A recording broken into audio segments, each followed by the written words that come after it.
sun came in, I'll close the blinds. Could feel it in the air. This is just a waste of time. No one really cares. But then you came across my mind, got me out of there. So I went down to the river and swam till the panic was over. Yes, I went down to the river, watched all the heavy waves. I watched all the heavy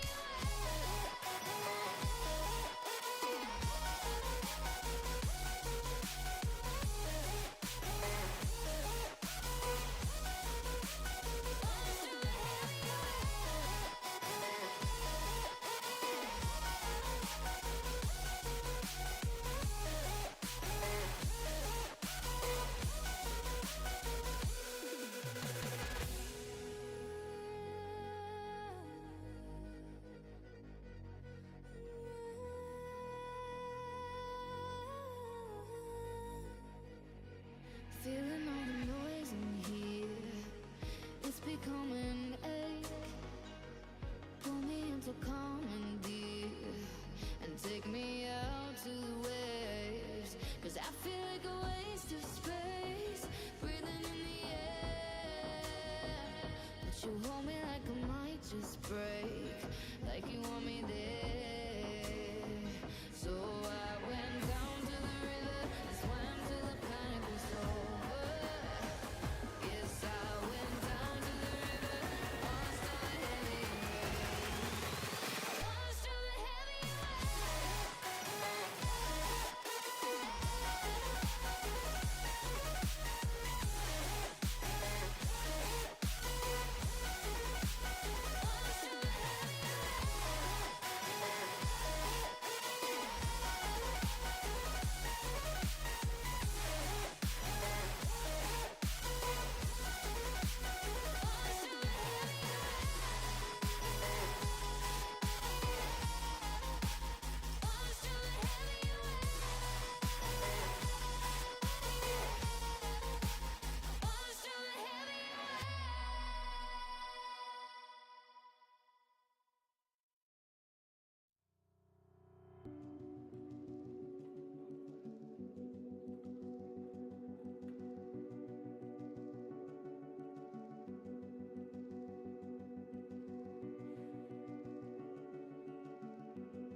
You paint a picture in my mind.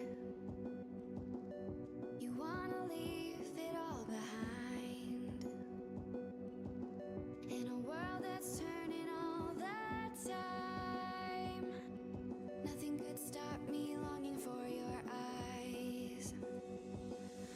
I won't let it die. I can feel you when you're not around.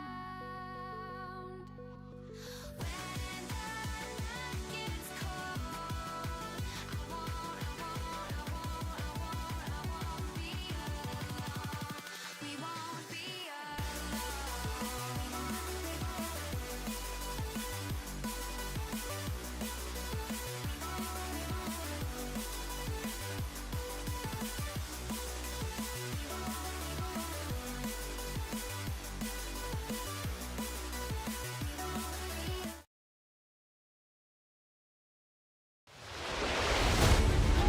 Tinsley sends it to the outside. He can't get there. Kevin King is going to win the Barbizzel FTF Cup Series. Into the lead. Bud gets wrecked in front of the pack. He saves it. 3-4 wide as they come to the white flag. Here comes Vargas down on the apron. They are 5 wide. Ian Plash will win it at the line. Is this package? Oh, there goes Jordan Lopez Jr. That's your race leader. Caution flag is out. Still no one willing to give up as they're going to be dead even off of the first chicane. Oh, he saves it. What's going to happen here? Here comes the canvas. Oh! Get your front gear. He's got it. He's got it. Right there. No. Canvas is going to win.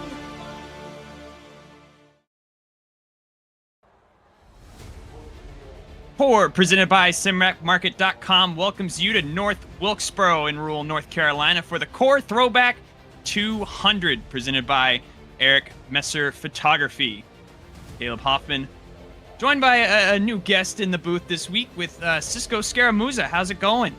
Hey, Caleb. It's good to be here, filling in for Jacob Hitz and James Pike. Both of them busy here this evening with other endeavors. So that means I get to hang up with you this week and hopefully clean out all the Canadianness that's been in the booth after last week. We need to get that out of here. There's like Putin everywhere. It's a mess up here. Zach Johnson is always pressing buttons for us, and it's an exciting night. What's quickly become a tradition here in the Core, presented by SimWrapMarket.com, is always the penultimate round here at North Wilkesboro with the throwbacks, and we get to see some fresh paint on these cars for the first time in a little while, and we've heard it's been really challenging so far. Before we get into all of that, though, do want to do our starting lineup, and unlike Jacob, I have the read up this time, so we can get that going.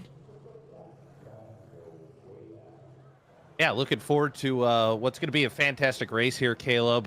North Wilkesboro, obviously, a lot of people here. If you're watching the stream, you know the story. Dale Jr., Steve Myers, iRacing.com. They went out here in 2019, cleared out the weeds so iRacing could scan it. We then ended up using it in the Pro Invitational race in 2020, and then from there, thanks to I believe it was a grant by the state of North Carolina, facilities came up to speed and we're racing here in the real world now. So awesome story for North Wilkesboro reclamation, as it were. But nonetheless, cars on grid here. Let's walk you through who's starting where, huh?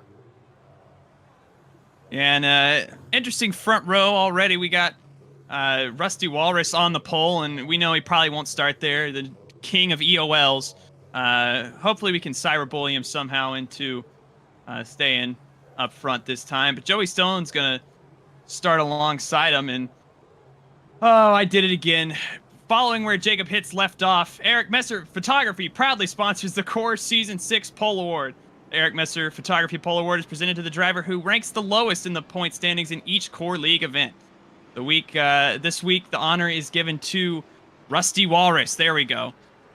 And like I said, starting where he left off, and should be getting things started really quickly here, so we'll just let the grid roll on by. Cisco, any final thoughts for me before we get this thing going?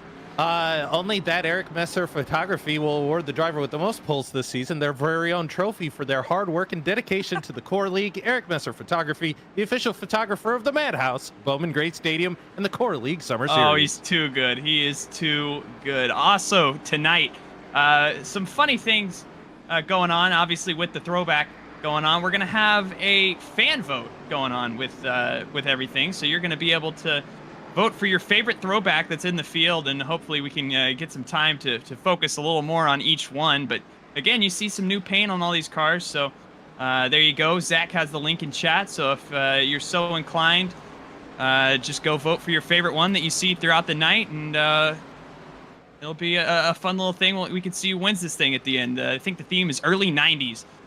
So either way, Pace Truck pulls off pit road. Rusty didn't take the EOL, and we are green flag from North Wilkesboro, and he's spinning already. Oh, my Rusty. God. He spins right in front of the pack. Goen gets involved as well. Rusty over the radio saying, my bad, and early chaos here at North Wilkesboro. Yeah, unfortunately, and you know, we don't like to pick on Rusty because unfortunately these things happen, and unfortunately these things happen yet again. So Joey Stone quickly down pit road, takes some new tires, but I think unfortunately just car got away from him going up through the gears when they came to the start, and it just hooked loose. We'll take a look at the FTF.GG replay here. We'll watch that 59 car on the inside. We thought everything was fine. He was through the restart zone to third. You could see the flame out there, and no, it wasn't in the gear shift at all. I think it was just the upper band of the rev range. That's all it took. Spun up the rears, and around goes that 59 car, and just like that, it'll be a long story. We'll ride on board here. Take a listen, everybody.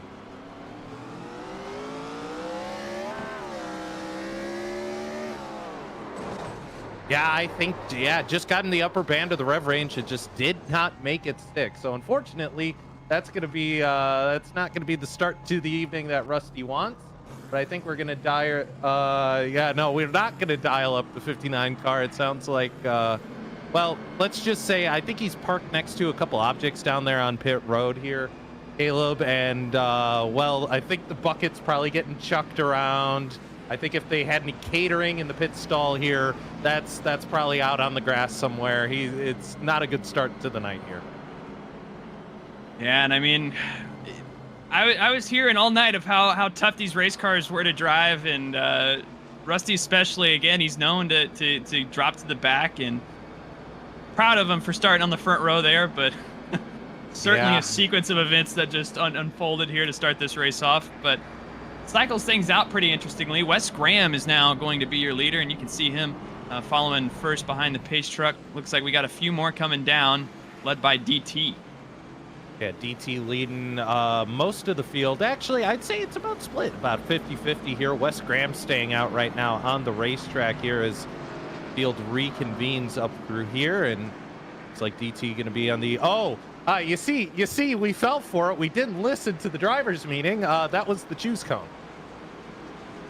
These things happen, Cisco. Yeah, these things happen. That's what happens when you don't listen to race control Ben and don't find out where the choose cone is before the start of the event. The pace truck lights are on this time.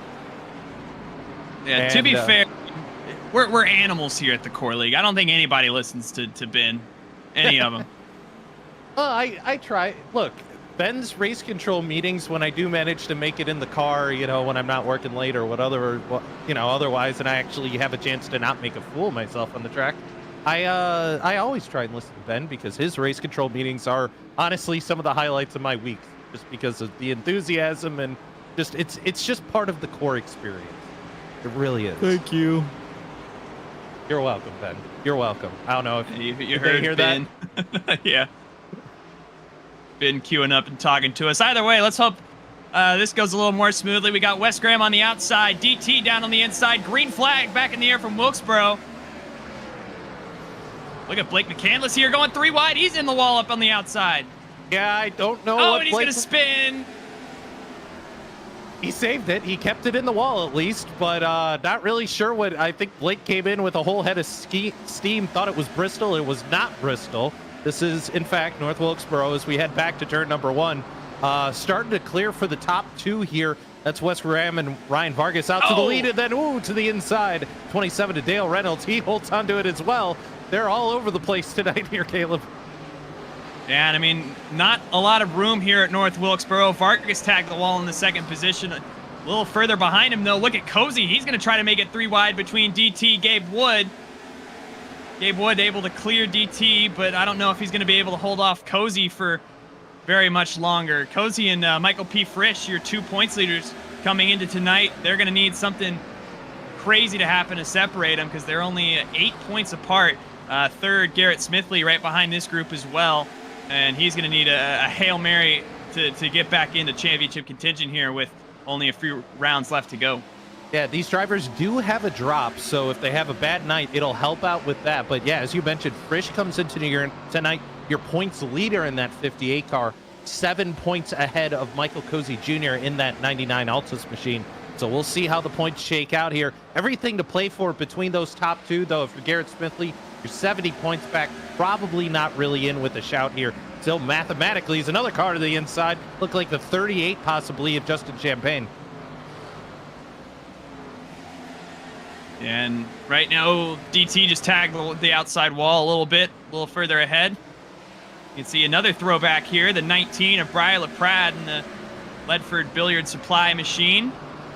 He's underneath Wes Graham now. Started on the front row, has been on a steady decline the last few laps. Just got to get settled in here, and that's one of these things. I mean, it's quintessential short track racing. You just got to start hitting your rhythm.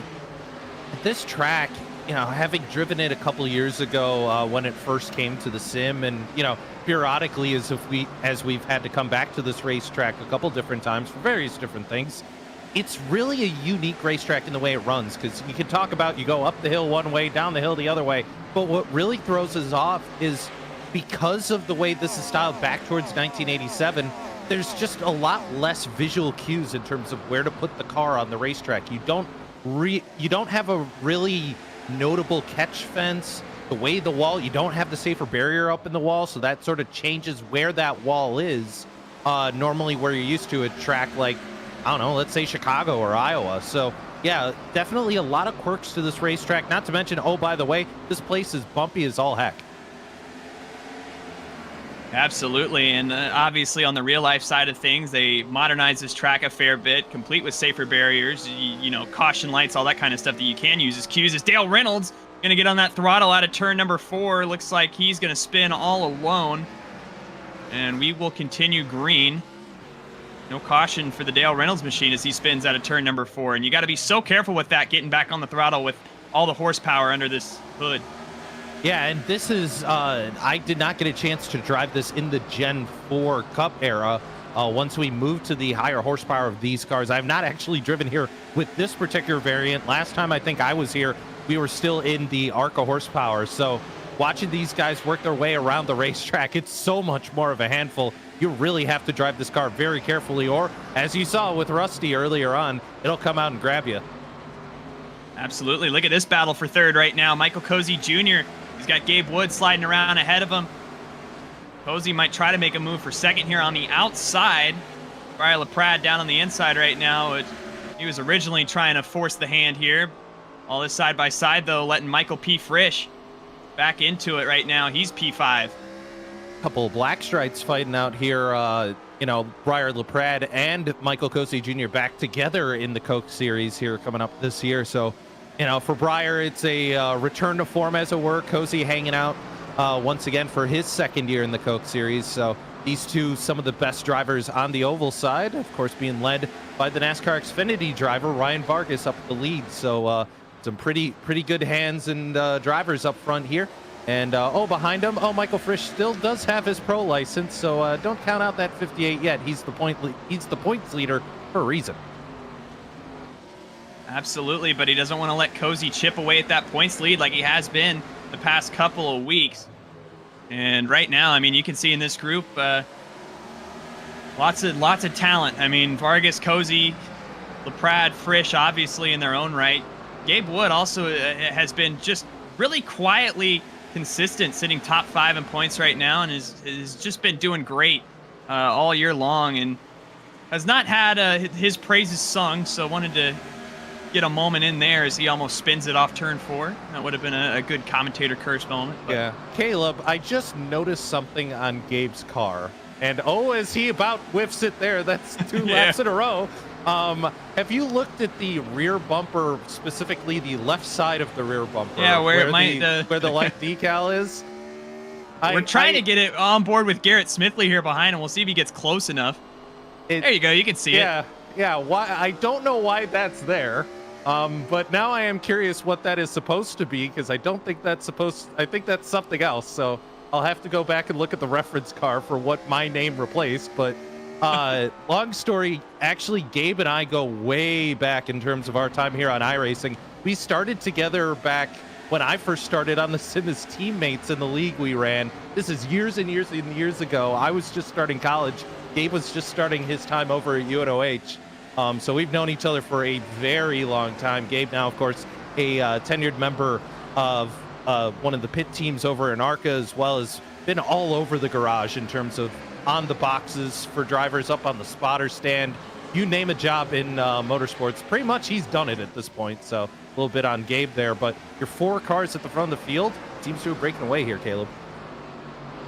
Yeah, and I mean, they've just been logging laps and have been doing a very good job at it. While we have a moment here, did want to focus, because we do have the Throwback Fan Contest open. Did want to take a look here at a few of them and see 2 of your 4 front runners right now sporting the throwback machines. This is Ryan Vargas, obviously your leader, running that 26 Quaker State throwback. He's got the Liargus colors on it.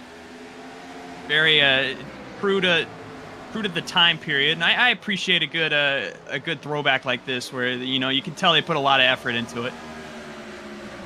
Yeah, painters, especially with this car, with it getting the reskin and sort of flattening out some of those more notable parts to make it more of a open canvas. It allows these designers to have a little bit more artistic freedom. Not to mention the fact the front bumper is only one piece, which I can tell you, having had to paint this car previously. Yeah, we lost some light templates, but it means there's a lot more you could do with it now. So you can see that sort of in the 19 car as well. He's been running those 07 era Camry decals, I believe, all season. but one of the many templates. Of course, Davin's Ford Fusion that we're used to seeing, and in this case, Gabe Wood's Pontiac Grand Prix lights as well. So, these designers have a lot of freedom with these cars. We take a look at the 04. It is a Bobby Hamilton 1994 throwback for Gabe tonight, so a little bit of a deep cut there, but do dig the black, yellow, and red scheme. It's still side by side. The two drivers who decided that they're going to throw back to themselves.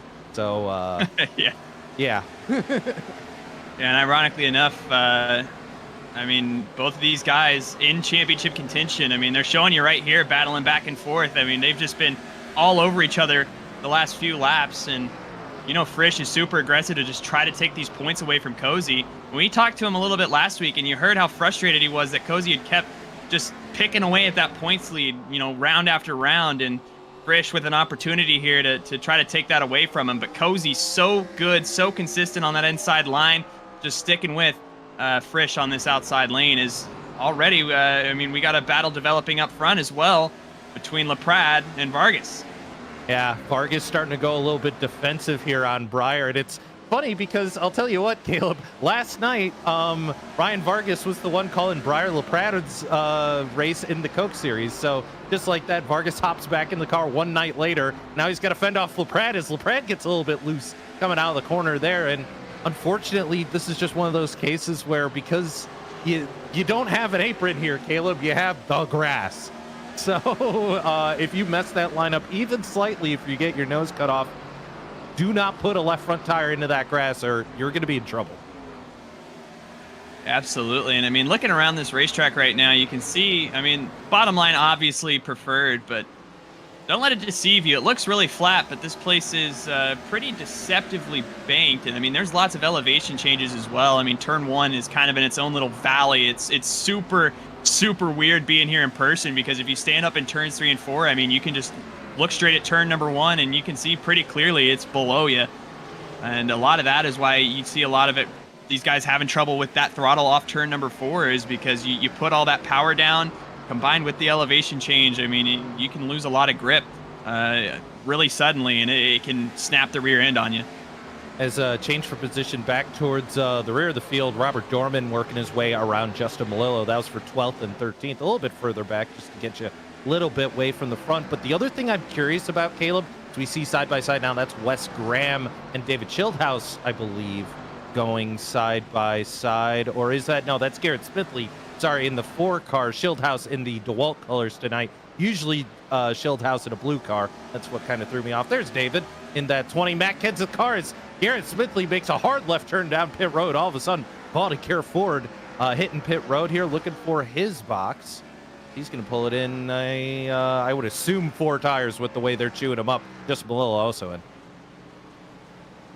And you can see Justin on pit lane. Garrett Smithley, I believe, was one of those ones that pitted under that first caution that we got pretty instantaneously, but still should expect everybody else, to come down here relatively shortly. Obviously not going to be good on fuel here tonight. We didn't get a chance to touch on it pre-race, but the fuel limit tonight, 40% for these race cars to make sure that we do have pit stops at some point. It won't be good to the end off the tank that you get at the very start. So Justin Malillo off the pit lane. He's going to merge right in front of our leaders. You can see his red FTF machine in frame. Here comes Michael P. Frisch out of P4. Any takers with him? No, I believe it's just going to be him. And another feature of this track being in its old state there, Caleb, the fact that pit road entry road, what pit road entry road? It's a straight shot basically off the banking. So if you're some of these cars kind of towards the front of your field, as we almost see it, what I was just about to forecast there, you have to be careful when you got a pit road so you don't get run over, because of course back in 1987 when this track was first set up, pit road speed limits weren't really a thing, so you didn't have to worry about slowing down to like a pit road speed. In this case, yeah, you do. Oh, and Cozy back in, steps out on him. He's going to come down to the pit lane. That's going to cycle out Gabe Wood as your leader. Cozy, he had troubles last week as well, and almost came back to bite him. Getting onto pit lane. Looks like Gary Owen down as well. See if Gabe Wood's coming down this time. No. I'm surprised no one stacked it into a car trying to hit pit road yet. I thought for sure we were going to see it a couple times. We got there. close. We got close for sure. Blake McCandless, yeah, it looks like your top 4 having stayed out up to this point here. Gabe Wood, Blake McCandless, DT, Robert Dorman, also Wes Graham, who did come down. No, he did not, actually. He has been staying out. Now Gabe down pit road, as I believe we're going to be seeing. Nope, Blake's going to stay out, so is Blake going to try the Long Beach strategy again? Is he going to try and wait as long as he can as Gabe rolls right through pit road? And unfortunately, I don't think he saw his box. Oh, and that's heartbreaking. Rusty Walrus pulling off in front of what is right now the battle for 5th, but will eventually cycle around to be the battle for the lead between Ryan Vargas, Briar LaPrade, all over each other right now. LaPrade down to the inside. Clear of Vargas for now, but Vargas has been here the last few laps. Yeah, Looks like Rusty's down on pit road, DT. Yeah, LaPrade must have gotten by Vargas during the pit cycle there. Those two came down together, so I guess a little bit better pit stop to the team on the 19, and Briar just starting to drive away from Vargas and making things happen here in that Billiard Supply Camry. Starting to drive away from the Lear Gas colors. And I mean, that's all it takes. It looks like between LaPrade and Vargas, there was only a 0.4 second differential. And obviously aided by the fact that, you know, with those fresh tires, you're able to get out in front and so no, it wasn't actually on pit road. I just took a look, Caleb.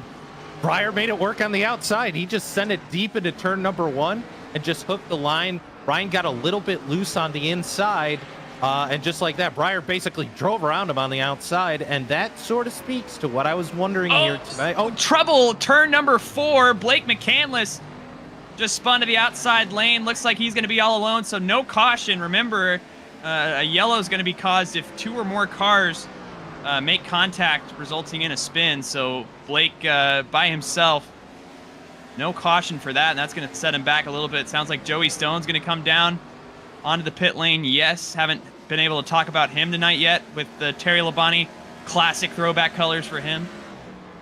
Yeah, and it looks like Blake had just come out of pit road, so he was on ice-cold tires there, Caleb. So, unfortunately, I think that's what sent the 77, or 71, rather, skating through the corner. But, yeah, Joey Stone was actually on your outside pole for the first race, but then came down pit road almost immediately as the caution came out. So did avoid everything, but I believe he also took an EOL at the start, so that meant he sort of avoided all the turn 1 shenanigans we saw. But Joey Stone going to re-enter on pit road once again. That's another one of those quirks about this racetrack. No apron to help you rejoin the racetrack. Robert Dorman just came down pit road. He was your last car out on the original set of tires and fuel, so that is officially cycled. Briar LaPrade, Ryan Vargas, Michael P. Frisch out to this lead group, and you can see Frisch attacking Vargas here. Vargas letting Frisch go in the middle of the corner. I thought he was going to maybe try something on the inside, a crossover of sorts, but he's just going to let Frisch go for right now.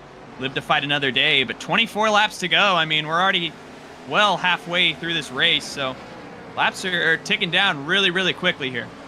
Yeah, and I mean, if you're Ryan Vargas, you look at the point situation, you know, regardless of the point situation, Frisch is sitting there in second going, I can't let Briar win this. I have to go win this. So Ryan getting out of the way there and just might let those two try and burn their stuff up a little bit. We'll see what happens towards the end of this race. Coming to 22 laps to go as we say hello to Mr. full-time job Jacob Hitz out there. He's big leaguing us, Caleb. That's why he's not here. He's big leaguing us. And looking around right now, I mean, lots of fun racing going on still with 22 laps to go. Look at Cozy here, namely trying to get to the inside of Vargas, tag the outside wall just a little bit. But Vargas quickly under attack after being in the catbird seat for most of this race, leading a bunch of laps. Here he goes. Cozy's going to send it down to the inside. Does Vargas let him go? Oh, yeah. Yes, he does. And give that third position now to the 99 machine. I'm starting to wonder here, Caleb, because I believe this is also the first time we've been to Wilkesboro since the since Oval Refresh, right? So Yeah, I'm wondering if some of the looseness we're seeing on the bottom might be from the track heating up and forcing these guys to go to another line. I mean, we basically saw Breyer just freight train on the outside to get past Vargas after the pit stops. Wondering maybe the cold tires combine that with the heat building up on the inside of the track, maybe forcing these guys off a little bit. I mean, even look at Breyer up front. He's running about a lane higher than these guys. Yeah, I mean, that's a good thought. You know, I think you're right. And you see Vargas even kind of experimenting with that line a little further up the racetrack as well. So could just be at that point where we're searching for grip around this racetrack. I know the biggest one I've seen has been Gabe Wood, who is running it's pretty much the middle line pretty consistently. We'll see, look Joey at Stone the here way on Vargas. he's rolling. Yeah, look at the way he's rolling the corner a little bit.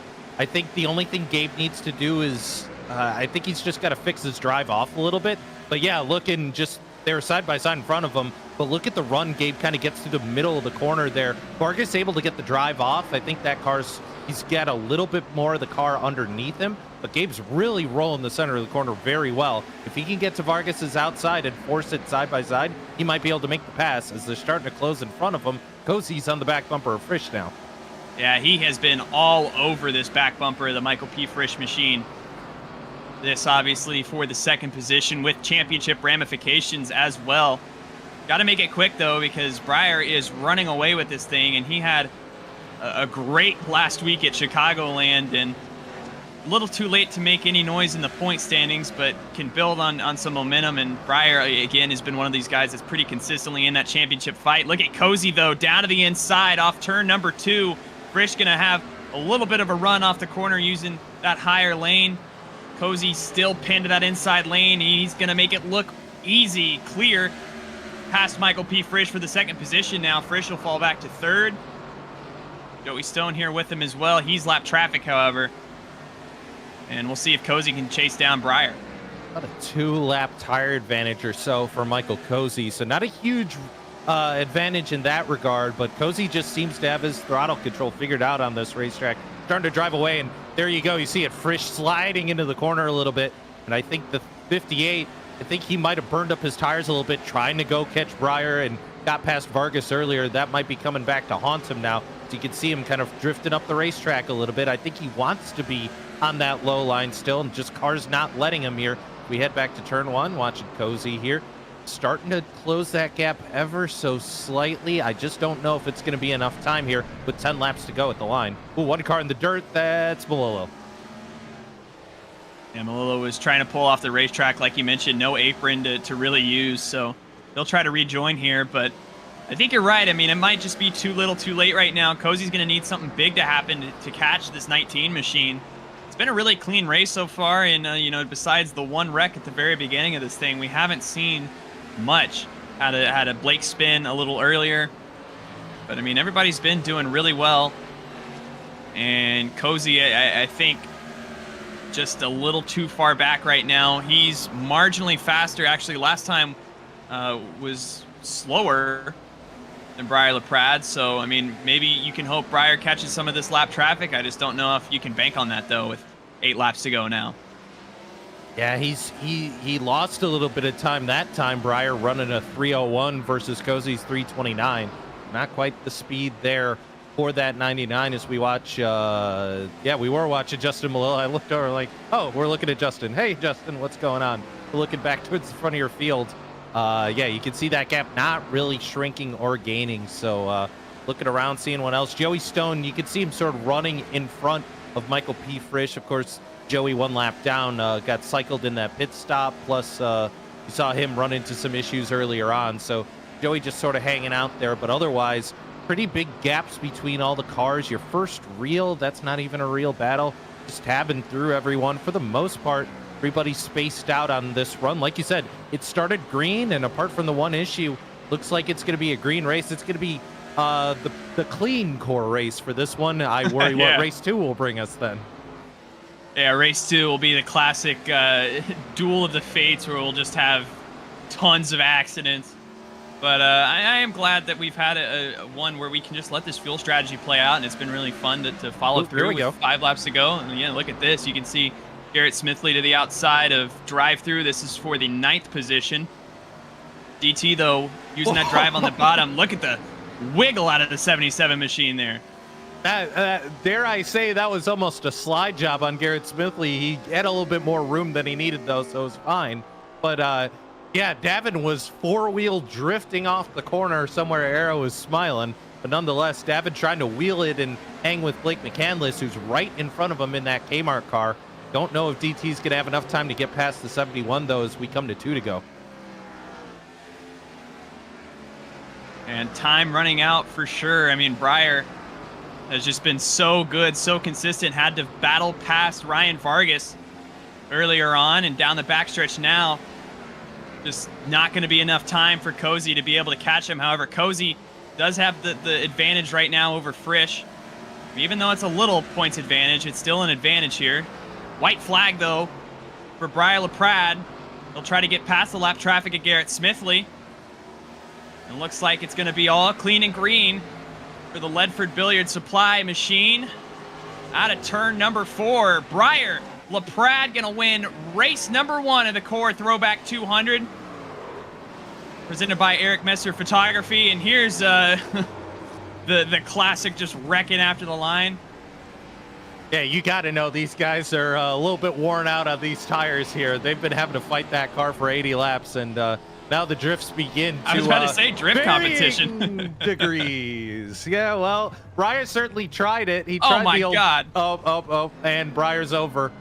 Rusty was upside down on the pit lane. What happened to him? Oh, we have a full tumble. Okay, hold on. Before man. we Oh, go, yeah. we gotta Rusty. get a Rusty Oh, replay no. here. Oh, We jeez. gotta get a Rusty replay. You can see him coming to the line and just spins it, sits here for a moment, gets demolished, and just starts tumbling on the pit lane. Gary Owen, what are you doing? That's your friend, man. All right, well, I guess we can not worry about post-race tech on this first race, because I don't think any of these cars are passing anymore. Chad said back it in the wall if you win this thing, and guess what? They all did. And we'll get the results here for you now. You can see in our old school format here. Breyer LaPrade obviously comes home with the win. Cozy second over Frisch, who finishes third. Ryan Vargas, a good result for him in fourth. Justin Champagne, quiet top 5 for him tonight. David Schildhaus 6th. Wes Graham 7th. Blake McCandless in 8th. DT 9th. Garrett Smithley round out your top 10. Yeah, then from there, 11th, Dale Reynolds. 12th to Gabe Wood, was running up front earlier, but ran into some issues. Case Collenbach, 13th. To Justin Malillo, 14th. Joey Stone, 15th. Robert Dorman is 16th. Gary Owen is 17th. And Rusty Wallace. Rusty Walrus. Rusty Wallace. I was watching the old school race on FS2. That's where I pulled that one from. Rusty Walrus finishes 18th, final car here in the field. Don't forget our core format. We got a whole nother race coming up right after these messages. So stay with us. And on the other side of the break, it'll be race 2 of the Core Throwback 200 presented by Eric Messer Photography. You're watching live on FTF_GG.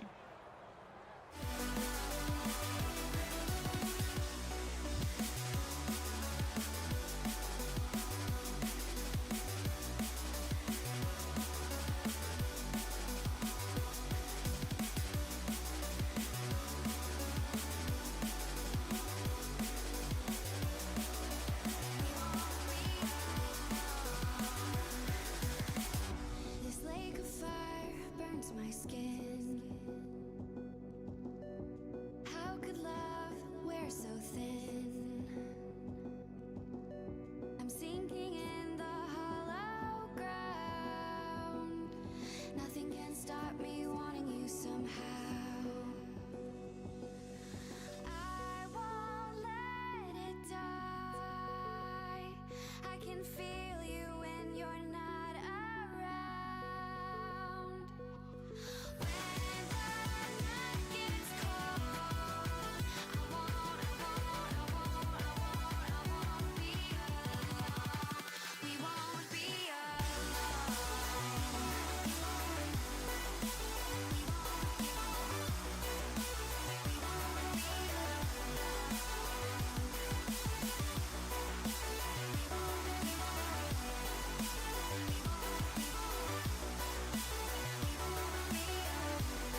Welcome back to what's going to be race number 2 of the Core Throwback 200 presented by Eric Messer Photography. As you can see, no cars are on track right now. Oh, hold on. We got one, maybe. Yeah, there we go. Hey, this gives us a second to go through, talk about each paint scheme in a little bit. Before we do that, though, we're going to hope Brian LaPrade is here, race 1 winner. We're going to take a moment to speak with him. Brian LaPrade, this is the FTF booth. You got me? I do have a copy. Hello. How are we doing? Race 1 winner here at North Wilkesboro. Little hot and sweaty. I feel like I was definitely trying a good bit that race. That was... See, now me and David were complaining about how that combo felt. But as the race went on, we actually got a long green flag run, which it hasn't happened a whole lot this season. Usually we get a couple here and there. There goes race 2. Thanks, Briar. Hopefully race 2 doesn't end up like that. But I'm just saying, if we get another long green flag run, I'm feeling really confident we can sweep this little event we got going on here. What is it, the Twin 80s, I think it is. So should be fun. And yeah, of course, we got the best looking car out there. Shout out to Cosman, Splash and Go Graphics. So make sure you vote for the number 19 and support Cosman and his beauty. So yeah, we're going to try and go sweep this race. I was about to say, so I know obviously we have the contest going on, but can you talk us through what the inspiration was for your choice here of Throwback? Well, I don't think you're even on track, so hold on. Hang on, I can hop on track. There we go. We're on track now, I think, if you guys want to look at it. So basically, we hopped on Google. We searched early 90s NASCAR paint schemes, and I went through a couple images, sent a couple to Cosmo, we discussed it, and we didn't want to be basic, but we tried sticking to green, and then turned out everyone wanted to do green cars for some reason. I said, "What the heck, guys? This is like green's my color." Like, I know I was pink for a little bit. That's your brand. Yeah. So now I've been trying to stick to green a lot more often, and everyone goes green. So we basically just blended in with the whole field. So that's nice. But yeah, Cosman gave me a couple pictures, just ideas, inspirations to go off of, and we ended up going with one of his, I believe it was. So I don't know. It's I don't even know who drove it or whatever, but yeah, it's a car.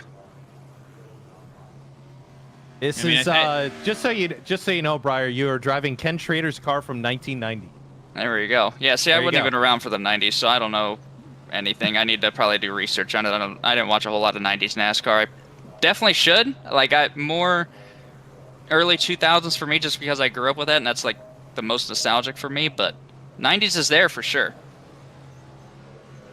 Yeah, what I've learned is to get NASCAR back in its peak, we don't need horsepower, like we don't need anything else. We just need to make the cars green again, is what I'm seeing. Yeah, oh yeah. But anyways, good luck in race number 2 here. We'll hope you didn't jinx it for all of us, and go get them, and hopefully you can sweep this thing. Appreciate it, guys. That is Briar LaPrade, and now we'll go through real fast, look at each one of these paint schemes. You can see Wes Graham on track. We'll bully him. He doesn't have a throwback. Throwing back to himself because he thinks he's that cool.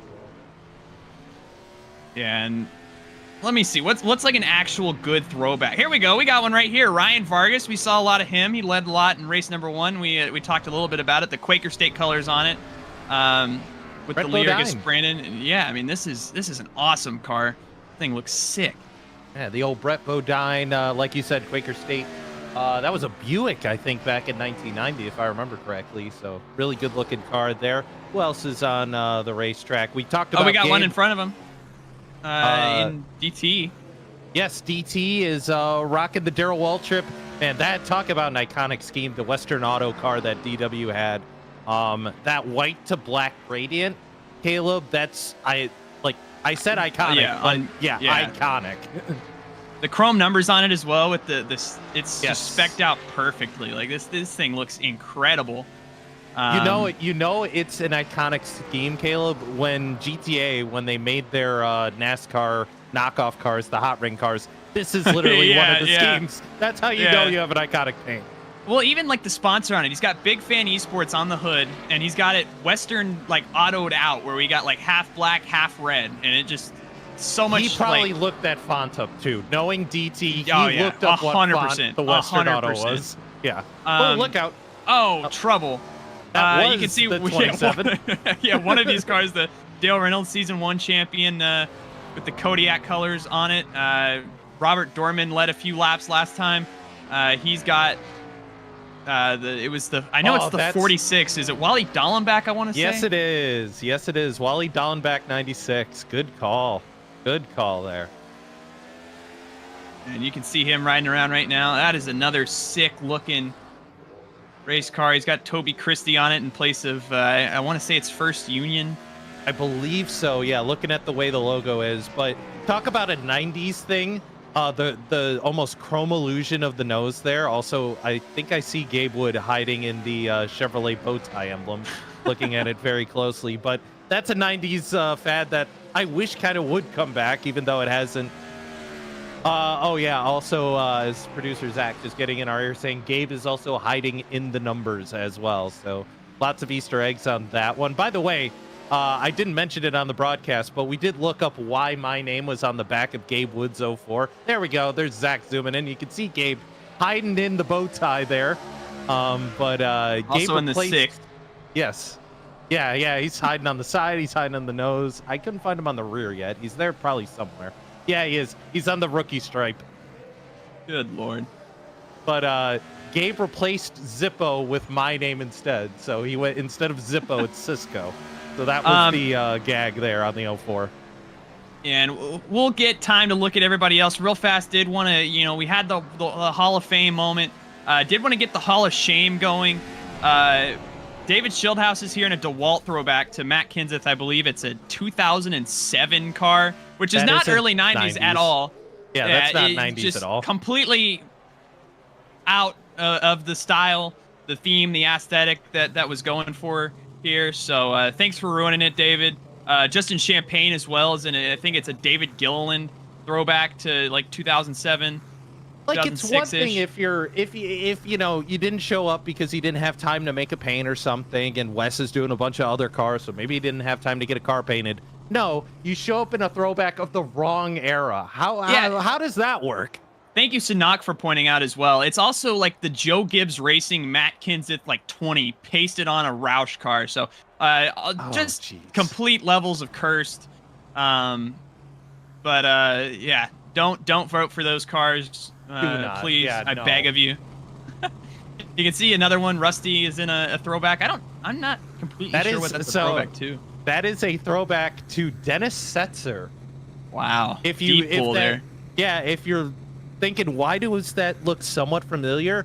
There's a little bit of, if you're familiar with the trucks that Jimmy Johnson used to drive when he was still in Rally Raid, doing the off-road trucks, a little bit of that sort of styling, the Chevy Lightning sort of thing. Of course, Dennis Setzer, longtime driver for Chevrolet, is I believe where some of that scheme comes from. I could be wrong, but I believe that's where it's coming from.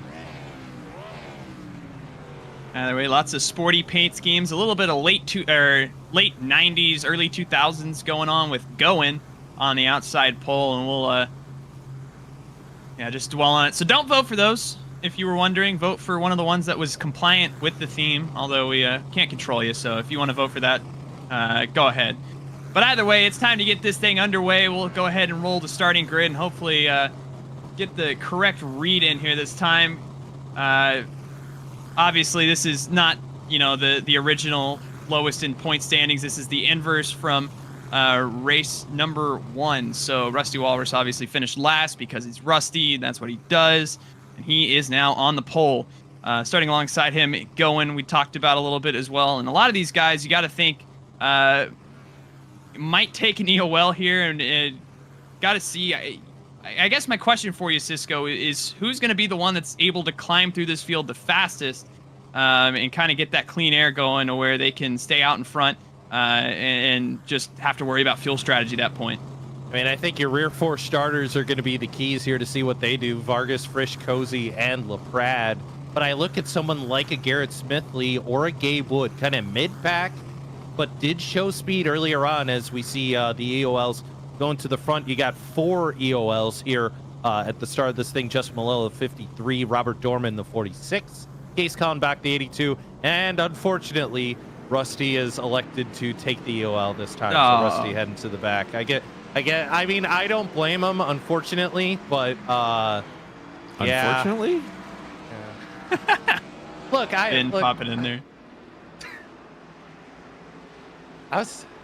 some days, Ben, you just can't get rid of a bomb, You're wandering around, you're Batman, you have this giant, black cylinder or black circle on top of your head. You're trying to find a place to throw it, and you just can't put it anywhere. So, I don't know why I went with that bit, but go ahead.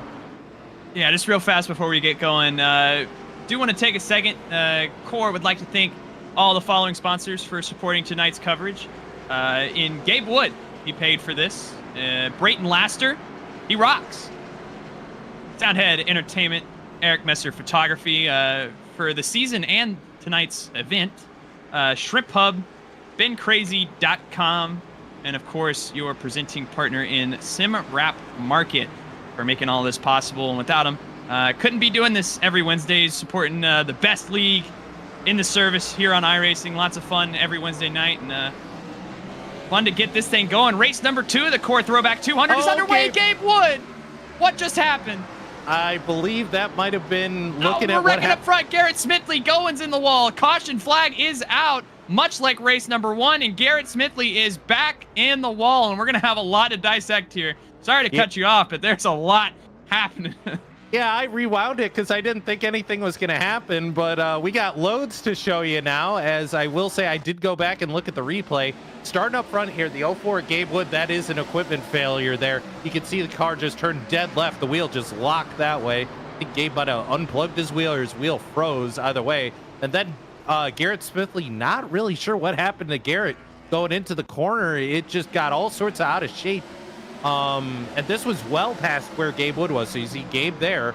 and then Garrett goes in the corner, just gets loose on him. So once again, I think those cold tires strike again here at North Wilkesboro, and Gabe just loses the back end of the car, goes right into innocent Gary Owen, and just like that, Gary's in the wall, and well, that's all, folks. Trouble for Justin Malillo. Might want to rewind a little bit on him here, and we'll see if we can get a replay, but somehow got trapped on the inside of the track, took a tow to the pit lane, and has subsequently disconnected. You can see him right there. I don't know how this happened.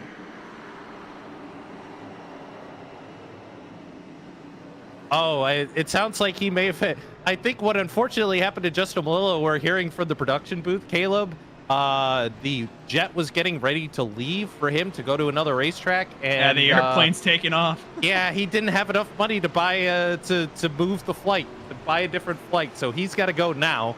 So I could see, actually, if you look, you can see him just going under our commentary booth. He is running out of the racetrack right now. As we get ready to do the choose rule here. And you can see David Childhouse in that god-awful Joe Gibbs Ford, that thing, going to the inside. He's going to choose the inside. Also down there with him is Dale Reynolds. We talked about throwbacks previously. Dale Reynolds rocking the Kodiak scheme. Unfortunately, though, it looks like Caleb, Dale got that scheme in too late, or late enough that it didn't show up on the form. So it's a good-looking car, but you can't vote for it. Trouble indeed. Should be getting ready to go, though, in new look front row. Blake McCandless, David Schildhouse. Don't acknowledge that 20 car. Just, he's not there. Yeah, just pretend he's not there. Green flag back for North Wilkesboro. Big checkup out of the Sloppy Joe machine in Joey Stone. Vargas is going to go underneath him. McCandless. Oh, man, it's chaos. Caution flags out. Justin Champagne's around. Gabe Wood. Would you believe, Caleb, 4 wide at North Wilkesboro does not work? I don't know if that's a surprise to you, but nonetheless, that all started, I'd say, well back once you're in sort of DT range. West Graham, we're going to take a look at the replay. Yeah, so take a look here. So they go 4 wide. Not a great start by the 58. And then they go 4 wide here. The 38, Justin Champagne, gets into West Graham. DT goes spinning on the bottom. And then Gabe, we'll have to take another look and see what happened to Gabe and his part on this. But either way, that was just a whole lot of not working there. So DT gets loose on the restart. You see it right there. Jumps to the inside. Then they decide to go 4 wide. I have no idea why. Oh, Gabe went to try and miss DT and got into Champagne. So, yeah, just a chain reaction. But either way, I don't know... I don't know why that these guys don't realize this track's only 0.6 of a mile, ladies and gentlemen.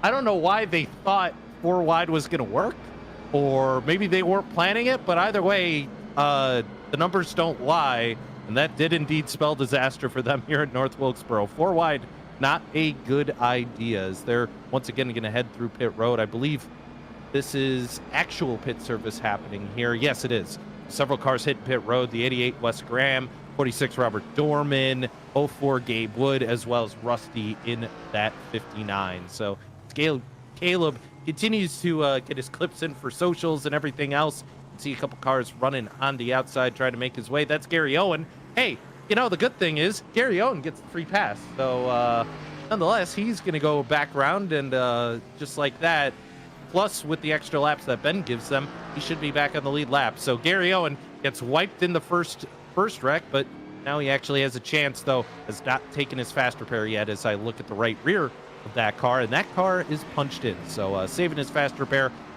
The 2 cautions earlier on here in the 80 lap second feature for tonight here from North Wilkesboro. We're going to go blank for here for 60 seconds. We'll be right back with you.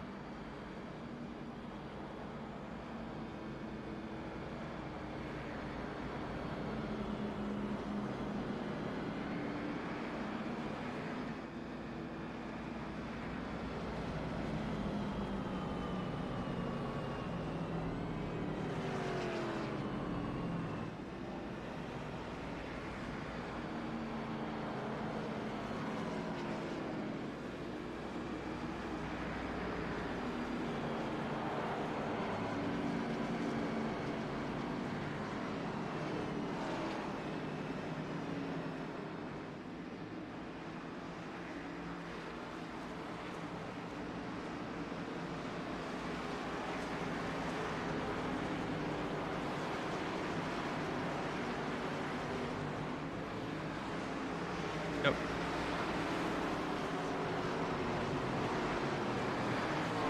Green flag from North Wilkesboro. David Schildhouse on the outside lane. Blake McCandless on the inside. They're going to fan out big time throughout the field. And let's hope we make it through turn number 1. Off at turn number 2 now. Pretty even battle right now. Blake McCandless still on that inside. Here comes Michael Cozy Jr. though. Rusty's spinning. No caution for it though. And David Schildhouse gets a great run on the outside off the corner. No hold out to the lead as Cozy a little bit of bumper to the left rear of Blake McCandless. So they'll be 2x2x2 coming out of turn number 2. The deuces are wild here at North Wilkesboro. And down to the inside, Cozy continue to hang tough down there, try and get the run off the corner. Sure enough, he does. Will he clear? Not quite. Very interesting top 5 going on right now. Cozy's going to have to chase down David Schildhouse. Blake McCandless slotted into 3rd. Here's Joey Stone. He's trying to make some noise up inside the top 3 for the first time tonight. He's right on that inside lane, but Blake's going to get the better drive off. Joey's still with him, though, going into turn number 1. Man, Joey's making it work on the bottom side, at least for now. Still hanging tough with Blake McCandless. Off turn number 2 they go. Now Frisch looking to the outside, and Joey's got to be careful he doesn't get stuck on the freight train as, McCandless gonna clear him this time. Not going to drop down, though. Running that little bit higher of a lane is Blake, and making it work is look at the run he gets off turn number 2. He's gone. Absolutely a great run. Michael P. Frisch as well. Now Briar LaPrad's going to have to try to go to work on this number 5 machine, who is currently, ironically enough, slotted in that 5th place position. He's back down underneath Michael P. Frisch. And this is a little 3-car group. Frisch with a little bit of a wiggle. That's going to give Joey Stone that room and might open the door for Briar LaPrade as well. Meanwhile, this battle up at the front for the lead is starting to come to fruition here with Michael Cozy Jr. hunting down David Schildhouse. Yeah, I'm totally biased. Come on, Cozy, get past him here. Get that not throwback. Just car purely, out of the yeah, way. I was about to say, just purely because he's not in the him. late 90s or early 90s. Cozy, come on. Oh, well, actually, no, Cozy doesn't have a throwback either. So actually, no, this is Blake. both Go bad. Blake. Go Blake. Yeah, go Blake. Come on, Blake. Frisch with a big wiggle. He's gonna have to bail from this battle. Briar gets by him to break into the top 5. Up yellow. Caution flag. Looks like Ryan Vargas. Yeah, Yep. turns 3 and 4. Get a look at what happened. A little bit of contact looks like between he and 4 Machine.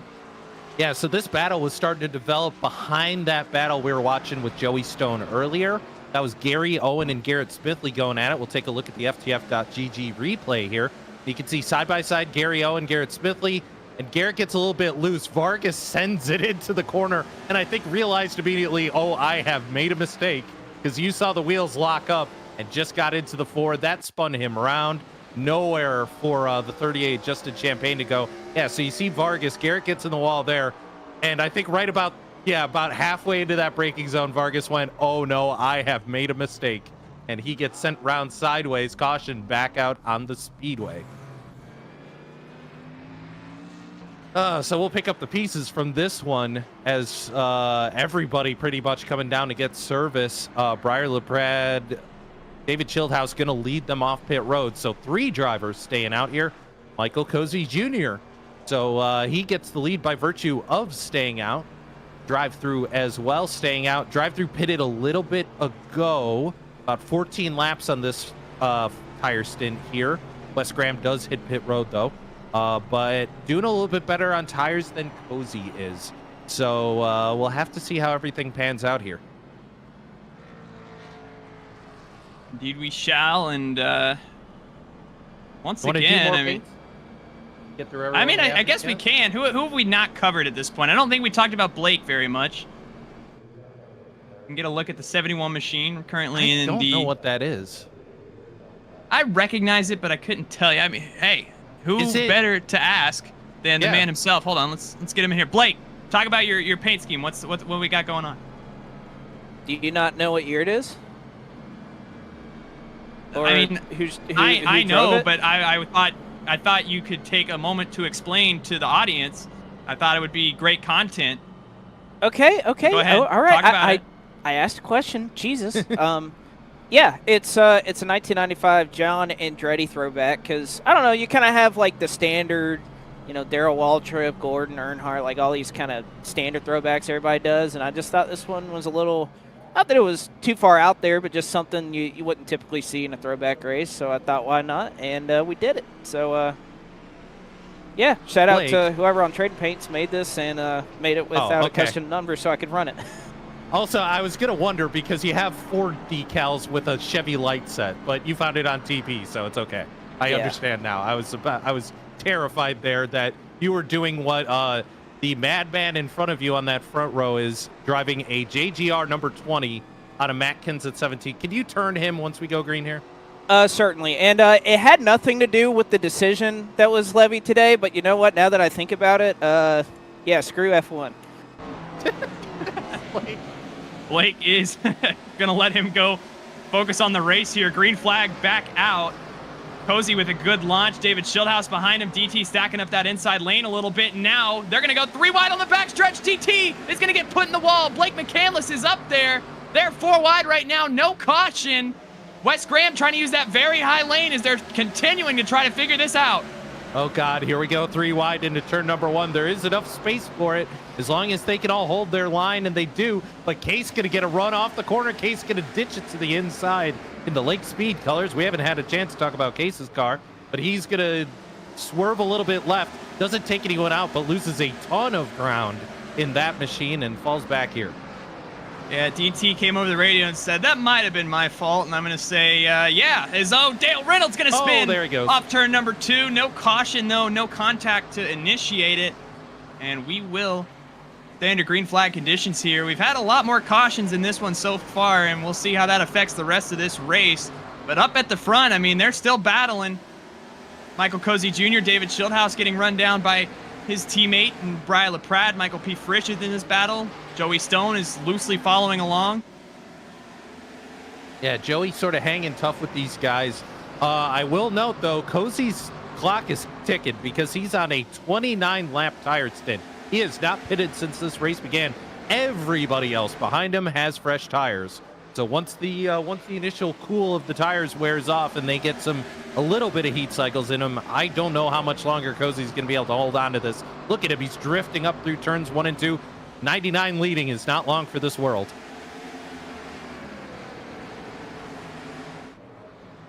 We'll see. I mean, you can see, David Schildhouse, big wiggle out of turn number 4 there. I was just about to say, Cozy, it seems like the car is planting a lot more in these corners. I mean, that mid-corner speed is just nothing compared to everybody else because of that tire wear. But David Schildhouse had to react to that checkup, and that got his car a little wiggly-wobbly, and now he has had to kind of reclaim some of this spot back.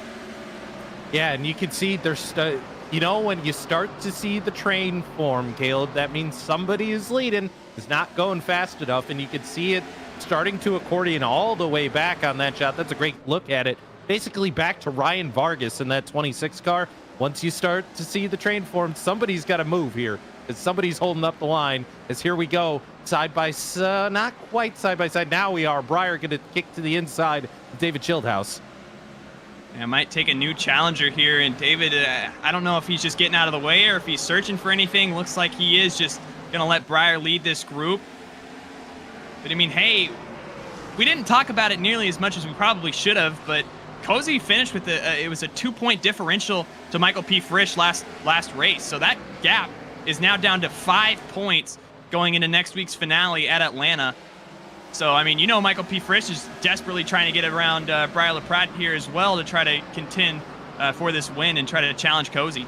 Yeah, 3-car breakaway, 99-19-58. Tell me you haven't heard that one in core before, but nonetheless, they are driving away from the rest of the field. David Schildhouse slipping back to 5th has just filed in behind Joey Stone. And then right behind him, the 2 cars kind of left in this initial pack. That's going to be the 71 Blake McCandless running up a little bit of ways, as well as Gary Owen in the, I want to say, that's 2001 Jeff Gordon throwback, right? I believe. Yeah, about 10 years late to the party, but it's okay. Nonetheless, though, they are still continuing to ride around, but here comes the fight for the lead. This is where it's going to get fun. Look at Brian LaPrade. We've seen him do this already, using that outside lane. He used it on Vargas to get around him for the lead in race number 1. We'll see if he can do it again. Briar just making it look so easy. Going to get that run. I think he has it here. I mean, Frisch might try to make some noise as well, but off of turn number 2, he will give the lead to Brian LaPrade. He's going to try to run away with it again, and Frisch now battling with his championship rival for second. Anything you can do, I can do better is Michael P. Frisch motto. As he goes around on the outside, I think he'll be able to clear Cozy. Joey Stone slipping that high side as well. Yep, there goes Frisch. Now Joey's going to try it as well. So Cozy kind of stuck on that bottom side, and I think for Cozy, unfortunately, that tire wear is not helping him. Look at the car start to wiggle off the corner a little bit. I think any good that was left in those tires, I think that's left the building here. Absolutely, and now it's just trying to hang on until we get another caution. Cozy was running Joey Stone up a little bit. Joey trying to break into the top 3. Such a good run for him tonight. He's got David Schildhouse on his tail side by side right now for the 3rd position. Look at Joey Stone. They're going to make contact. Cozy still holding strong on that inside, but that car is not wanting to handle. And every position that Cozy slides down the order, that's another point in the bank for Frisch. So Cozy did pick up on that championship. But right now, unless he gets a caution, Cozy's going to be in big-time trouble when it comes to the point standings. And I mean, meanwhile, while all this is happening, Frisch is all over the rear bumper of Brian LaPrade for the lead, but still, Cozy just struggling to hang on with how old these tires are. David Schildhouse down to the inside as well. Gary Owen, Yeah, sorry to cut you off there, Caleb. Gary Owen was thinking about 3 wide. Not really a great spot to do it. Those two still nose to tail up front, but it continues for Cozy sliding back, trying to hold on with David Schildhouse, but now it's flipped. Cozy went to the outside, I think, because he knew he was getting passed up there. However, now that he's gone to the outside, everyone's going to the bottom side, and they're passing him down there now. And now Blake falling in line. Good rebound for him following that contact. Gabe Wood is on the pit lane right now. Yeah, he's gotten reconnected. Looked like he had his sim freeze on him and then crashed. So he's got his car back on pit road. We've let him back into the racetrack here. He had to get through security, but he's back now. Yeah, the non-existent infield tunnel at this time. Yes, indeed. No, he just ran across the track once they all went by. As Vargas now getting by Cozy as well. Man, Michael Cozy Jr. needs tires right now. Yeah, and I mean, he's going to have to come down. Yep, he will. And I mean, at some point, you just can't wait for a caution anymore. This is going to be tough to come back from, but I mean, if he does get a caution at some point, then he's going to be right back in this race. DT's down the pit lane as well. We'll see if we have any more takers on top of these two. Meanwhile, up at the front, here comes Michael P. Frisch, your second place driver. So they still had to pit. That's huge then. If Cozy was able to hang tough with them, now he did lose a little bit of time to your leader, sure, but okay, he's not as doomed as we thought he was. Everybody hitting pit road. I guess they couldn't make it, Caleb. I mean, it makes sense because, I mean, we're about 10 laps later. I mean, think about the cautions we had sprinkled in there. It only took about 10, maybe 15 laps off. So, I mean, everything we saw in race number 1 still going to apply here. It's just going to be about 10 to 12 laps later, maybe. Yeah, so Breyer's not going to be good to the end here with 32 laps to go still. DT already made his call and came down. Looking through right now. I was just riding on board McCandless to see if he was clutching, because if there's one person in this entire field who's going to try it, it would be that 71, but he is not. And here comes Vargas, or no, that was Breyer down pit road. So Breyer is in fact hitting pit road here, so he's not going to make it. Your leader, Joey Stone, he had just cycled out to the lead. Car really snapped on him under braking there. And that's going to allow Blake McCandless to get by him for the lead. Now Joey trapped up on that outside lane. He's going to have to come down to the pit road in the next few laps, and I don't know if he's going to be able to with Cozy right down there. Yeah, Joey's got to get to the inside right now, or this is going to be a problem. Here comes David Schildhouse. If he is going to pit, these two have got to come soon. as Cozy now going to get past McCandless. So these are your 3 leaders, that 71, the 5, and the 20. These drivers still staying out. Top 7 still have not pit yet. Quick break away from the action real fast. Jacob Hits in the chat says, we need to subtract points from all the drivers that failed to throw back or failed to follow the theme. And I think I'm on board with that from what I've seen. So we'll I agree with that. Joey Stone, to... he just tagged the wall big time entering turn number 1. That allowed David Schildhouse to get underneath him, and he has got to come down here soon. 30 laps so far on this stint. I mean, we saw Cozy, I think he tapped out around lap 43. And yeah, I mean, he's in the wall again, and just kind of getting worse here for Joey, and he needs to come down here in the next few laps. Yeah, he does. And now the drivers who have pit starting to work their way through the drivers who have not. And that is your leader of the ones who have pit is side by side. Continuing on with Garrett Smithley and Case Collenbach, just getting my attention drawn away a little bit. We continue to watch Schildhouse and them, but yeah, car in the grass. That would be Dorman, 46. He gets back collected right in front of current race leader in Blake McCandless. David Schildhouse in second, trying to run him down right now. He's got Vargas right there on fresh tires. See Dorman still off the pace for the time being. And it's just kind of a waiting game right now on when do these 5 that have currently stayed out pit. The 5 that haven't come down yet being Blake McCandless, David Schildhouse, Joey Stone, Case Collenbach, and Garrett Smithley. Briley Pratt, obviously, your first car on fresh tires. He sits 6th right now on the racetrack.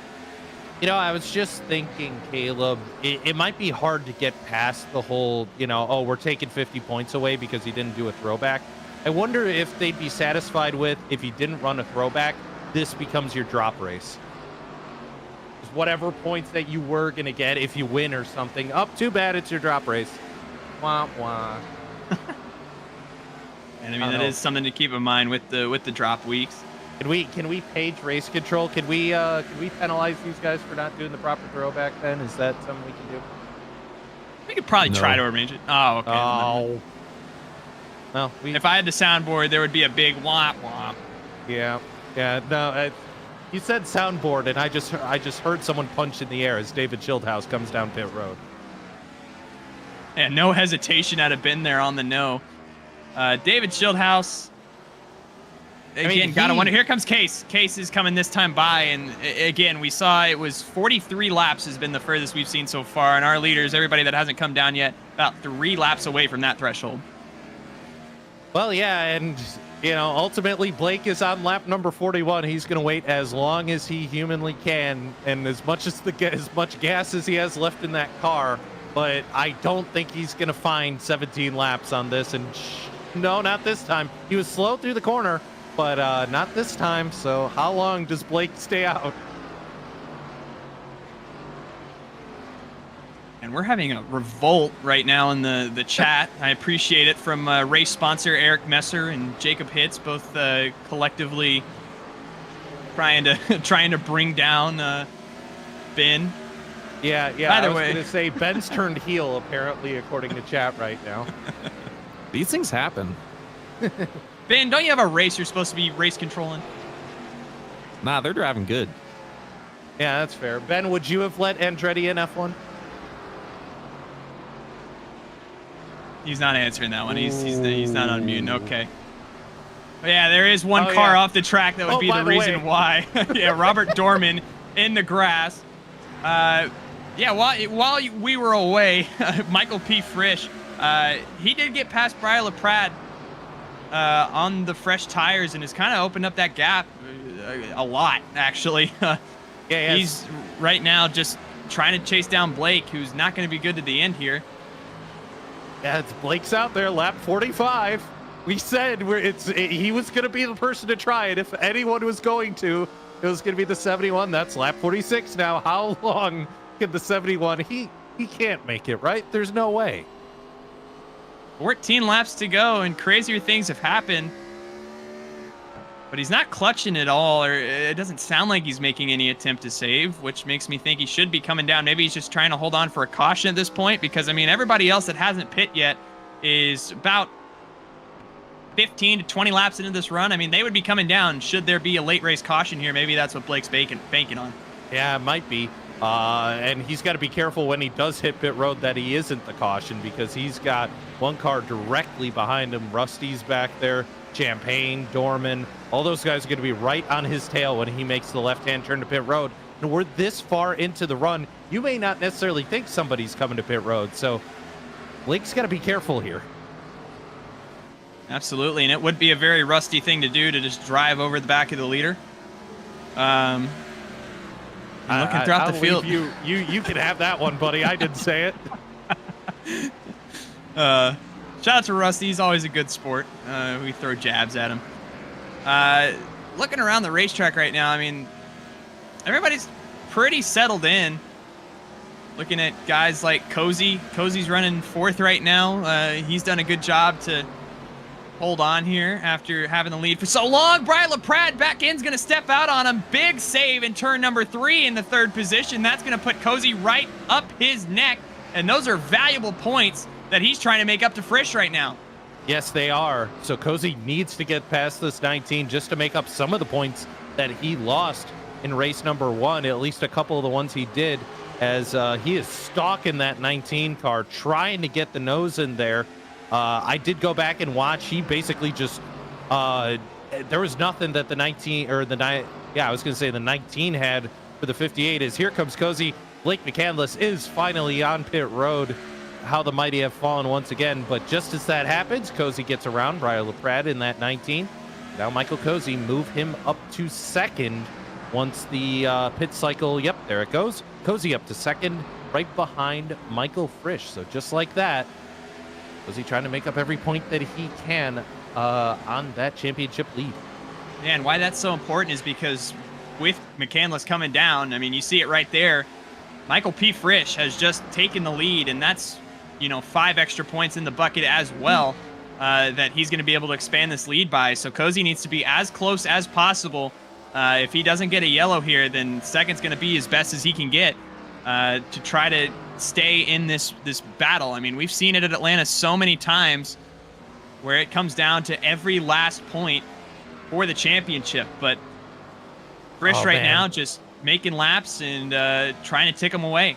Yeah, sorry, I've been emoting back here watching the 19 try and make it through the corner, and Breyer is having absolutely no luck with that car whatsoever. He's been holding off Dorman, who actually got loose out of the corner, trying to follow Breyer, and just like that, Ryan Vargas going to take advantage in that 26 and slide up, or just gets past Dale Reynolds. That was not for position. Dale a lap down, but now Vargas actually stalking the 19 of Brian LaPrade, and Breyer's got no tread left on those rear tires because Ryan is eating them up. You can see the 11s that Breyer is leaving on the racetrack. Those tires are gone. You can see Vargas making a big move down to the inside. Going to be 3 laps to go at the stripe. A little bit of contact between Vargas and Breyer, and now the back end's going to step out. Got to hope if you're someone like Michael P. Frisch that doesn't result in a spin or a caution. He's going to hold on to it, though. He chases it up the racetrack to get it to tighten up. He does make it out of the corner, but lost valuable track position. Did that 19 back to 6th here as we are coming to 2 to go this time. And it's Michael P. Frisch's world, and we're just living in it. Going into turn number 3 for the driver of the number 58, who has basically led the point standings for what feels like the entire season at this point. White flag at North Wilkesboro in race number 2 of the Core Throwback 200. And Michael P. Frisch down the backstretch for the final time. Gonna roll into Atlanta with some momentum now. Out of turn number 4, Michael P. Frisch wins race number 2 of the Core Throwback 200, presented by Eric Messer Photography, and that's gonna help his battle with Michael Cozy Jr. as those two cement themselves as the championship contenders going into Atlanta, as it's pure pandemonium across the line. Do you think we need to deduct some points here Rusty on Frisch? Oh my God, again. Rusty came in like a heat-seeking missile there, and just a couple barrel rolls. Unfortunately, the 50, he wiped that out as Frisch gonna do donuts on the front stretch here. He made that look easy that second half of the race. He bustled by Cozy, and after that, he was gone. And Frisch, some well-deserved burnouts. I mean, that was a fantastic drive by him. A little bit of strategy sprinkled in there. I thought his strategy would work out a little bit better, but doesn't pan out for him.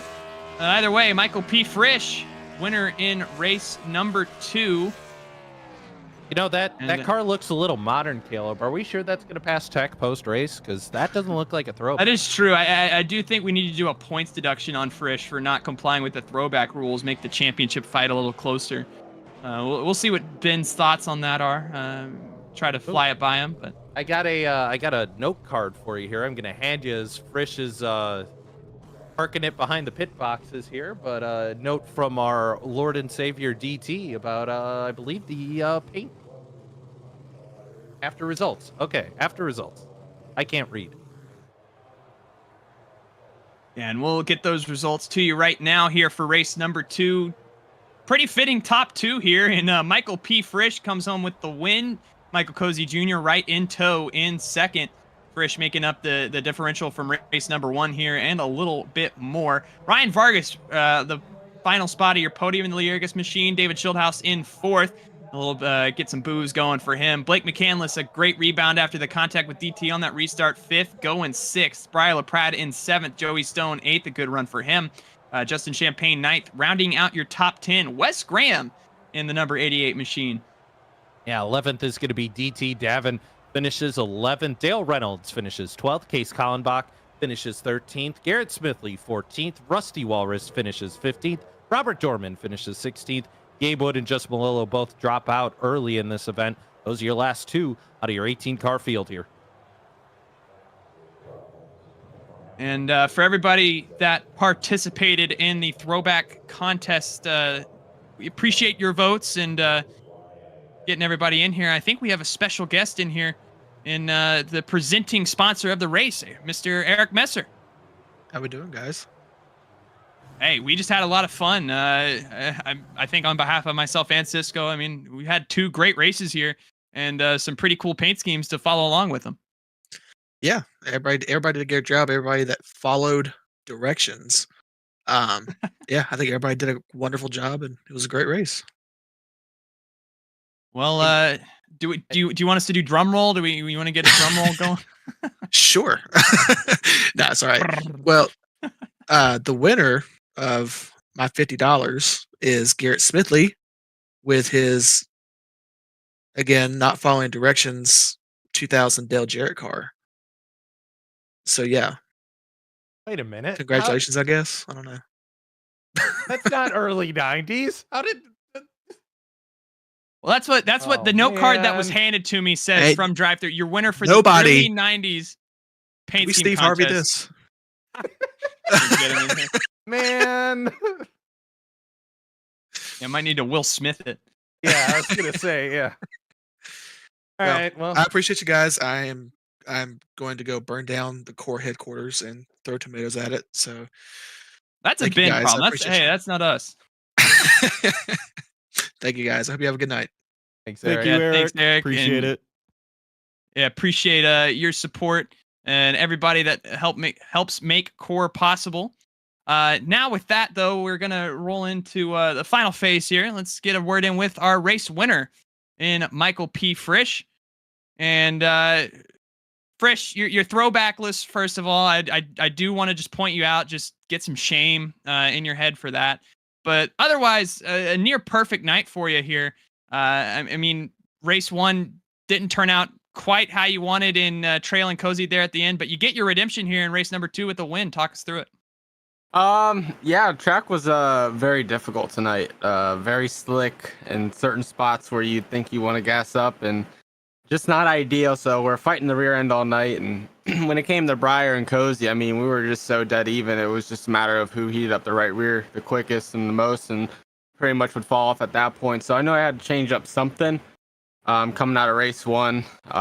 When Cozy ended up getting around me with the 2-lap or lap fresher tires, I knew tires were going to be the difference. And just seeing how race 1, see what tires were like on the left sides, and really all the wear was on the right side of the car, which you'd expect at a short track. So for race 2, we kind of set ourselves up to go off a little strategy, I guess, but I think everyone had the same game plan of either taking 2 or just no tires at all. I didn't know about the no gas, just the gas only. That was kind of iffy because the car was already on ice skates enough. I would at least want some security. But at the end of the night, we had the better pace and the better time in race 2, and was able to take back the points that I lost in race 1. So going into the finale, it's gonna be fun.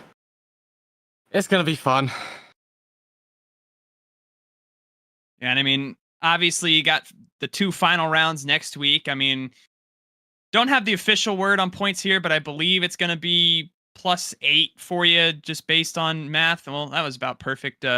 Points are up. It does look like should be +8 for you going into Atlanta next week. So, I mean, what's your strategy going in there? I mean, you're just going to kind of run your own race and not really think about it, go for the win, or I mean, what do you think for the driver of the 58? Really race your opponent. Really, it's going to be the one guy on the track. It's going to be Cozy, so I'm going to try to stay as close as I can to him and be either in front of him at the end of the race or just right there behind him. 8 points is not a lot. It's not very much of security, especially when we go into, like you said, we have 2 races in one night. I mean, it can all go wrong in race 1, and then something can happen in race 2, or we can just kind of have a solid night and just not have to worry, which I hope is the case. But I had said last week we wanted to get through race 1 without getting any damage or being involved in anything, and then on lap 10, I think I was about to go head on with somebody, and they clipped me on my right rear or right side of the car, and I was just totally loose from there on out in race 1. Killed car in the first pace, but other than that, just going to stay focused and try to win the thing. Staying focused, name of the game for you, and has gotten you to this point. Thanks for taking the time, and congratulations on a win here tonight. The Core Throwback 200, Frisch. Thank you, guys. That is your race winner. Now we're going to take a moment to talk to our second place finisher tonight and second place in the standings going into the final round next week, Michael Cozy Jr. He's with Cisco. Yeah, I've caught up with Michael Cozy Jr. here on pit road. And Cozy, walk us through your night, man. Kind of up and down. You're all over the place this evening, but bringing home second here in this second race. How was it out there, man? Oh, no. ... Oh, no. Cozy, you got a copy? Hi, chat. He's dead. All right. All right. Well, I guess we're talking. I'll go walk down pit road here. Yeah, I'll go walk down pit road. Cozy apparently is in the is otherwise occupied, so we're going to catch up with the third place finisher, Ryan Vargas. Ryan Vargas, first of all, congratulations on being the highest place finisher who actually followed the throwback theme tonight. So congratulations. Followed that, are you able to hear me? Yes, yeah. Okay. I was Sorry, I heard you real stumble. worried there for a second. Oh no, we're good. No, Davin did a really good job with this Brett Bodine throwback with Lyrgus Security. Patrick was very excited to see how this looked. I'm sure he's watching, but just major shouts out to Lyrgus Security for allowing us to kind of play with the branding and have some fun tonight. Well, I am being passed a note card here to tell you that you finished second in the paint scheme voting. Unfortunately, you were beaten out by Garrett Smithley in a 2000 paint scheme. So say what you will about that, but nonetheless, I feel you. But nonetheless, you were kind of sliding around a little bit out there, getting rough on the racetrack. When we talked to your race winner, Michael Frisch, earlier, he talked about that, just how just on ice the back of the end of the car was. How was it for you out there? It was really bad. Very early in that race, I spun down the back straightaway. That was because I came out at 2, and actually you can kind of still see my wheels locked a little bit off-centered. I came out at 2, and I got sideways and saved it, but my wheel got uncalibrated, so I was just hand over fist where I wasn't able to get straight, and unfortunately it spun me out. But it's ice. It was ice out there. This race very much benefited those with who raced with the mindset of not trying to break an egg underneath the gas pedal, the eggshell throttle, as I like to call it. But it was a lot of fun tonight. Rubbing fenders with a lot of people. I got into Garrett again, scheduled tweet. It seems like every week that happens. I apologize profusely there. That we've gotten at each other a lot, but that one I was just like, I tried to stay off and go in and just went straight. And I was like, of course, the one guy who's there. But just a lot of fun tonight, with Liga Security on board. Well, we're heading to Atlanta here to round out the season. Atlanta 06. So bumpy, fast. What are you expecting there when we head back down south? A lot of tire saving, keeping that right rear and right front underneath it. Using that top lane when it's available. Ever since they updated that track, the top is just so incredibly fast. So I'm ready to get out there. It's one of my favorite tracks to drive. This Gen 4 car has always proven to be very difficult for me to drive. So I'm a bit anxious, to say the least, heading into that race. But to leave tonight with a 4th and a 3rd, I think it was, couldn't be more happy, especially after the last 2 weeks just of nothing but nightmares. So just feels good to finally get Liga Security a good finish. Well, Vargas, congratulations. Thank you for following the throwback theme tonight. And Yes. we'll see you at Atlanta. Sounds good. Thank you, guys. That's Ryan Vargas. Going to pass it back up to commentator Caleb up in the booth, because we have some points to walk you through here.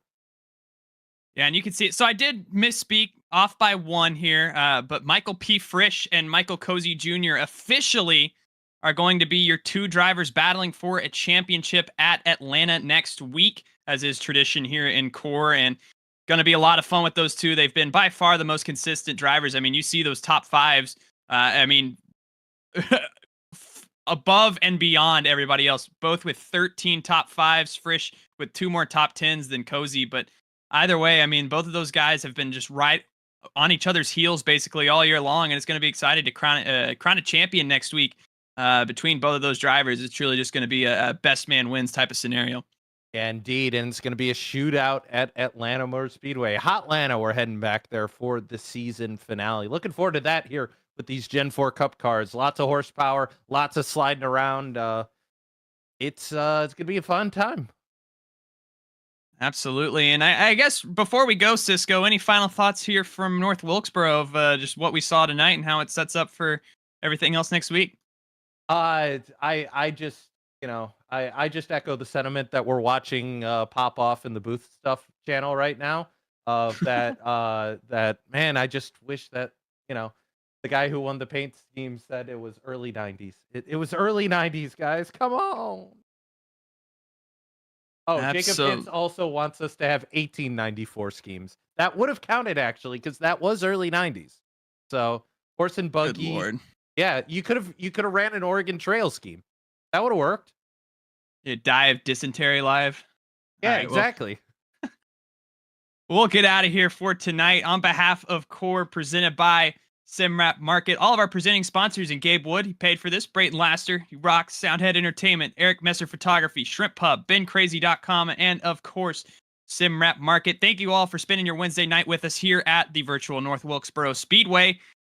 One final race to decide all of it. It's all been leading up to the Soundhead Entertainment 250 next week at Atlanta. So be sure to join us there, starting the same time as always. It'll be James Pike and I, should be Zach as always. But on behalf of myself, Cisco, thanks for filling in with us tonight. Zach Johnson, we appreciate you all for watching, and we will see you next week for the Core finale. This has been the Core Throwback 200 presented by Eric Messer Photography. Good night.